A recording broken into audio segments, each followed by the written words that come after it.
Бајките на Маша. Кажете ми, мили играчки, како можете да јадете песочни пити? Знаете ли кој ги направил? Не знаете. Затоа ќе ви раскажам една бајка. Си биле еднаш малата Лена и брати малиот Иван. Волшебните гуски. Нивните родители отишле до пазарот да купат нешто. Децата не ги послушале родителите. Отишле во шумата и се изгубиле. Шумата била мрачна и страшна и погодете што виделе. Огромна фурна полна со пити кои спаѓале. Малата Лена и малиот Иван не можеле да поверуваат. Фурната им рекла со страшен глас: "Дојдете, деца, и пробајте ми ги вкусните пити." Малиот Иван бил пресреќен, но сестра му шепнала: "Не јади ги питите. Кој знае што става во нив?" Малиот Иван не сакал да чуе. Истрчал и ги изел сите пити. Потоа почнал да се жали: "Дај ми вода, жеден сум." Малата Лена му рекла: "Нели ти реков да не ги јадеш?" Згоре на тоа, брати почнал да ика. И бум! Одеднаш се појавила река од млеко со брегови од фондан. Па малата Лена му рекла на Иван: "Доста се жалиш, биди трпелив, ќе донесам млеко со фондан." Но малиот Иван бил невоспитан. Тој никого не слушал и почнал да се препелка и да вика: "Не сакам да бидам трпелив, жеден сум, ќе се напијам од оваа козја стапалка." Бил многу глупаво момче. Не се пие вода од валкани локви, никако, полни се со бактерии. Но Иван сепак се напил. Клекнал со исплазен јазик, подготвен да пие од стапалките. А малата Лена не можела да го спречи, зашто заглавила во фонданот. Па му викнала: "Не пи од стапалката, ќе се претвориш во коза." Но тој пак не слушал и продолжил да пие од стапалката. Какви бактерии пливале во водата? Не можам да ви кажам.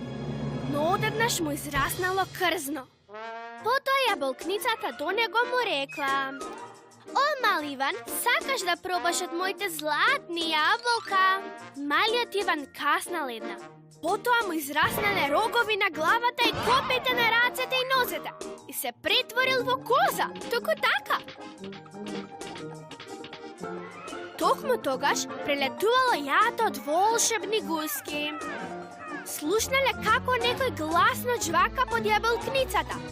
Мало козиче, кое грицка јаболки и ги јадело целите. Со се дршките, волшебните лебедови гуски биле толку изненадени што решиле да го однесат козичето кај вештерката. Го грабнале и го однеле кај колибата на вештерката. Кога вештерката го видела козичето, толку го засакала, зашто било толку сладко, толку убаво и толку дебелко, и вештерката решила да го изеде козичето.